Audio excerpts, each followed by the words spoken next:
दार्जिलिङ पहाडमा अशान्तिको वातावरण सुरु हुनमा पश्चिम बंगाल सरकार जिम्मेवार छ भनी कालेबुङ कृषक कल्याण संगठन अध्यक्ष विष्णु छेत्रीले बताएका छन्।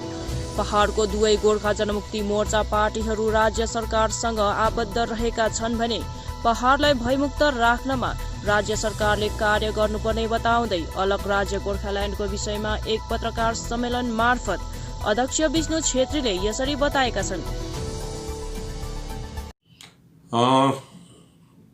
105 दिन बंद के बाद में तो अभी तो थोड़ा शांत है, लेकिन अभी जो दार्जिलिंग में जो घटनाक्रम चला तो उसके बाद में मुझे ऐसा लग रहा है कि आने वाले दिन में पहाड़ फिर एक अशांत हो जाएगा। लेकिन इसके लिए जिम्मेदार पश्चिम बंगाल सरकार ही रहेगा, क्योंकि अभी गोरखा जनमुक्ति मोर्चा चाहे वो बिमल खेमा हो विनय खेमा हो, अभी दोनों तृणमूल के साथ में बंगाल सरकार के साथ में, तो दार्जिलिंग में लॉ एंड ऑर्डर और इसमें से भयमुक्त बनाने के लिए बंगाल सरकार को काम करना चाहिए। ऐसा घटना नहीं घटना चाहिए था।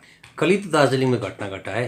नहीं, वही घटा, इसीलिए हम लोग चिंतित है कि फिर हम लोग फिर अशांत माहौल में जिएंगे, एक भय और त्रास के माहौल में हम जिएंगे और फिर खून खराबा शुरू हो जाएगा, है ना। तो ये चीज़ बंद होना चाहिए, क्योंकि अभी दोनों गुट तृणमूल सरकार के साथ में है और लॉ एंड ऑर्डर जो सब्जेक्ट है वो राज्य सरकार का सब्जेक्ट है। तो कम से कम राज्य में स्पेशली पहाड़ में इस तरह का हिंसा होना नहीं चाहिए। अगर होता है तो कड़ी से कड़ी कार्रवाई होना चाहिए। हम इसकी निंदा करते हैं। कहीं ना कहीं ऐसा लगता नहीं कि आपको अब गोरखालैंड का मुद्दा मर गया? मुझे नहीं लगता है, क्योंकि गोरखालैंड जो अलग राज्य का जो मुद्दा है ये राष्ट्रीय मुद्दा है और ये राष्ट्रीय मुद्दा होने के बावजूद इस बार जो लोकसभा इलेक्शन था वो लोकसभा इलेक्शन में इसी मुद्दे के ऊपर ही तब चुनाव लड़ा गया और श्रीमान राजू बिष्ट को 7.5 लाख वोट से हमने जिता के उनको मतलब संसद में भेजा हुआ है और वो अपना काम भी कर रहे हैं। और भारतीय जनता पार्टी ने कम से कम परमानेंट पॉलिटिकल सोल्यूशन मतलब ये तो मान लिया है कि राष्ट्रीय मुद्दा है और ये मतलब केंद्र सरकार ही मतलब इसके ऊपर मतलब काम करेंगे और इसका जो भी मतलब फलाफल निकलेगा वो केंद्र सरकार ही करेंगे। तो ये चीज़ तो स्पष्ट हो गया कि ये अभी ये मतलब क्षेत्रीय मुद्दे नहीं रहा, ये हम 1.5 करोड़ गोरखाओं के राजनीतिक भविष्य की बात कर रहे हैं। और इसीलिए अभी बीजेपी ने स्पेशली लोकसभा इलेक्शन में अपने मैनिफेस्टो में तो एकदम स्पष्ट रूप में लिखा है कि परमानेंट पॉलिटिकल सॉल्यूशन और जो 11 जो कम्युनिटी जो जनजाति का जो दर्जा मिलना था वो दोनों स्पष्ट रूप से लिखा है।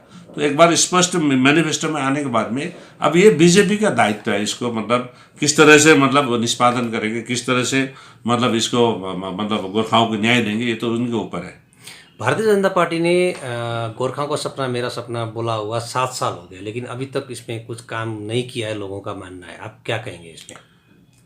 नहीं, कुछ हद तक सही भी है, हम भी ऐसे मानते थे, लेकिन प्रॉब्लम ये है कि देखिए ये प्रोसेस है, ये प्रोसेस में हर किसी को जाना पड़ता है और हर पार्टी जब मतलब मुद्दे को लेते हैं तो वह अपना मतलब पॉलिटिकल इंटरेस्ट भी देखता है और टाइमिंग भी देते हैं, ये दोनों देखे। क्योंकि कम से कम दो बार मतलब जैसे आलूवालिया और जसवंत सिंह को हमने जिता दिया और उन लोगों ने सिर्फ सहानुभूति का हम देखेंगे बोला, लेकिन इस बार तो कम से कम मैनिफेस्टो में तो आ गया, इस बार तो कम से कम रिकॉर्डेड हो गया और लोकसभा मतलब एक नेशनल मैंडेट है, एक नेशनल एक्सरसाइज है, तो राष्ट्रीय मुद्दों के ऊपर ही बहस होती है।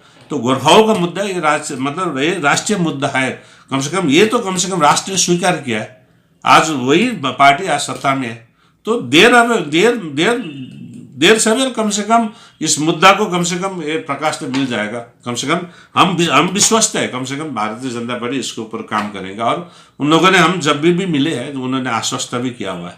रीजनल पार्टी के पहले के प्रमुख बिमल गुरुङ ने आज ममता बनर्जी से हाथ मिला लिया, क्या कहेंगे आप?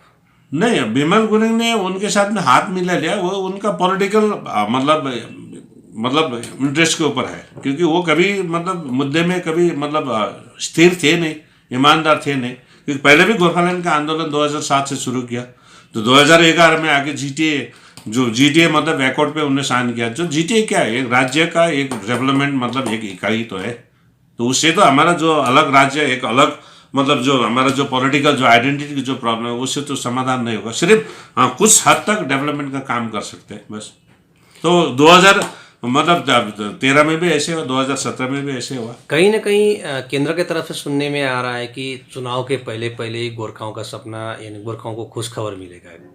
क्या नहीं, नहीं ये हो बात तो हमारे जो सांसद महोदय उन्होंने स्पष्ट कर दिया है कि कम से कम हमारे 2 मुद्दे वो मैनिफेस्टो में है ना, कोई ना कोई एक मुद्दा मतलब उन्होंने बोला कि अच्छी खबर आपको मिलेगी मतलब विधानसभा के पहले, तो क्या हम क्या इसको स्वागत करते हैं। क्या क्या हो सकता है सर, आपको क्या लगता है? ये 11 जनजातीय भी हो सकता है और हो सकता है कि मतलब क्योंकि देखिए ये सरकार निर्णय लेने में सक्षम है, क्योंकि सबसे जटिल मतलब राष्ट्र का जो जटिल था, स्पेशली जो कश्मीर का जो इशू था 370 और 35 पे, उसको समाधान कर दिया है ना। उनके रहते ही आपका राम मंदिर जो 600 साल से मतलब लड़ रहे थे, मतलब आप एक हिंदू मतलब अपने आप आइडेंटिटी के लिए लड़ रहा था, आज उसका समाधान हो गया। तो मुझे विश्वास था, क्योंकि ये जो क्षेत्र है काफी मतलब सामरिक दृष्टिकोण से भी बहुत महत्वपूर्ण है, और इस जगह को शांत रखना और इसकी सही मतलब ढंग से मतलब डेवलपमेंट ना बहुत जरूरी है। ये बंगाल के साथ में झगड़ा नहीं है, तो ये तो देश को देखना है कि इस जगह में कैसे शांति बहाली करे। तो शांति बहाली करने के लिए लोगों की यहाँ की डिमांड क्या है, और वो डिमांड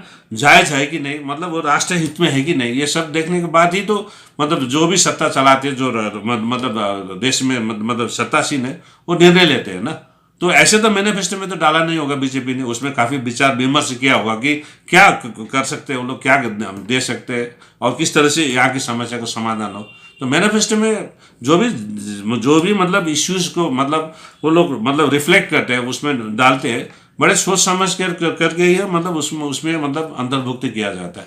तो ये मजाक नहीं होता, ये विमल गुरुंग या यहाँ की जो लोकल पार्टी जो भी मतलब टिप्पणी करते हैं, ये मजाक नहीं है, ये 1.5 करोड़ गोरखाओं की बात है। और दार्जिलिंग तराई डुवर्स को लेके एक राजनीतिक समस्या समाधान, ये बहुत बड़ी चीज है, कम से कम वहां पर लिखा हुआ है। कहीं ना कहीं सुनने में आया कि केंद्र के तरफ से मतलब जो परमानेंट पॉलिटिकल सोल्यूशन है, गोरखालैंड टेरिटोरियल काउंसिल को मतलब जीटीए को मतलब हटा के दूसरा कुछ वैसा ही व्यवस्था देने की बात सुनने में आ रहा है। नहीं, ये मुझे पता नहीं, ऐसा तो हमने कभी सुना नहीं, किसी पेपर में भी सुना ना, किसी भारतीय जनता पार्टी के किसी मतलब लीडर्स ने इस तरह का कोई बयानबाजी किया। ये तो शायद मुझे लग रहा है कि ये गलत है, हमने तो कभी सुना ही नहीं। बीजेपी भी तो बंगाल में गोरखालैंड के अगेंस्ट में है। नहीं, बीजेपी गोरखालैंड के अगर अगेंस्ट में होता तो ये मैनिफेस्टो में वो लोग रिफ्लेक्ट नहीं करते। नहीं, बंगाल भी बीजेपी तो है ना। बंगाल बीजेपी होने से क्या होगा, जब मुद्दा राष्ट्रीय हो गया तो बंगाल बीजेपी कुछ भी बोले, इसमें क्या होता है। ये तो अभी प्रधानमंत्री और गृह मंत्री दोनों यार उनके कैबिनेट निर्णय करेगी ना। 3 साल से पहाड़ शांति था, ये अभी यहाँ का रूलिंग पार्टी का कहना है, लेकिन अब अशांति होगा बोल के ऐसा उनका मतलब बयान भी है। मुझे उसमें टिप्पणी नहीं करना है, क्योंकि देखिए गोरखा जनमुक्ति मोर्चा चाहे विनय खेमा हो विमल खेमा, अभी गोरखा जनमुक्ति मोर्चा ही हो गया है। ये आगे आज मतलब तृणमूल सरकार के साथ में, बंगाल सरकार के साथ में है, तो यहाँ की जो लॉ एंड ऑर्डर की जो मतलब जो दायित्व है वो बंगाल सरकार का है ना। तो इसको शांत रखना या ये भयमुक्त रखना, और ये जो त्रास का जो माहौल मतलब कल से मतलब शुरू हो गया, इसको मतलब बंद करना, ये तो सरकार की जिम्मेदारी है। तो ये उसके ऊपर सरकार को, पश्चिम बंगाल सरकार को इसमें काम करना चाहिए। क्या लगता है आपको कि दोनों दल एक मतलब एक ही जगह जाके बैठ गए तो कहीं ना कहीं बंगाल सरकार यानी वर्तमान सरकार को फायदा हो रहा है क्या? ये तो पता नहीं है, अभी तो आप आने वाले इलेक्शन में पता चलेगा उनको फायदा होगा कि नुकसान होगा। जैसे बिहार में एक नया इतिहास कायम हुआ है फिर दोबारा, तो बंगाल में क्या लगता है आपको? नहीं, क्योंकि 18 सीट लोकसभा इलेक्शन में आया है ना, और जो मतलब लोग काफ़ी नाखुश है बंगाल सरकार के जो काम करने का जो तरीका है, और स्पेशली पहाड़ में तो अलग ही मुद्दा है ना। तो मुझे लग रहा है कि बीजेपी की अच्छी चांस है, बीजेपी पश्चिम बंगाल में अपना सरकार बना सकती है। कई लोग विमल गुरुंग को छोड़ भी रहे, कई लोग समर्थन भी कर रहे हैं। ये तो उनकी बात है, मुझे उसमें कोई टिप्पणी नहीं करना है, क्योंकि विमल गुरुंग हमारा सब्जेक्ट नहीं है। हमारा सब्जेक्ट है परमानेंट पॉलिटिकल सॉल्यूशन, मतलब दार्जिलिंग तराई डुवर्स को लेके बंगाल के बाहर एक अलग ही मतलब एडमिनिस्ट्रेटिव एक एक एडमिनिस्ट्रेशन खड़ा करना है, चाहे वो यूनियन टेरिटरी के रूप में हो या तो अलग राज्य के रूप में। बंगाल से बाहर होना, ये हमारी मतलब लड़ाई है और हमारा मुद्दा भी यही है। और जो हमारे 11 जनजाति, हम लोग तो हिल ट्राइब्स ही थे 1954 तक, है ना। तो ये तो हमारे ट्राइब्स तो हमारा जबरदस्ती हमसे मतलब छीना गया है, तो ये हमारे साथ में तो कॉन्स्पिरेसी हुआ है। तो आज अगर वो रीइंस्टेट हो जाता है तो हम तो खुश होंगे। कम से कम भारतीय जनता पार्टी ने इस चीज को तो कम से कम समझा है, और उन लोगों ने कम से कम अपने घोषणा पत्र में इस चीज को इंगित किया हुआ है, इस पे लिखा गया है ना स्पष्ट रूप से। और वो बोल रहे हैं कि आपका समस्या अभी हाल ही में भारतीय जनता पार्टी का जो मतलब राष्ट्रीय अध्यक्ष है वो सिलीगुड़ी में आए थे, उन्होंने स्पष्ट रूप में कहा है। तो ये चीज को हमको समझना है, थोड़ा धैर्य धारण करना है, ठीक है, क्योंकि पब्लिक तो कोई हिला नहीं है, पब्लिक तो आज भी वहीं पर है। लीडर इधर उधर घूम रहा है, बस इतना ही है और कुछ नहीं। तो लीडर घूमने से मुद्दा इधर उधर हो जाएगा या तो मुद्दा कमजोर हो जाएगा, ऐसा कुछ हो ही नहीं सकता। क्योंकि ये आंदोलन मतलब 1.5 करोड़ गोरखा का है, ये लीडर का नहीं है आंदोलन।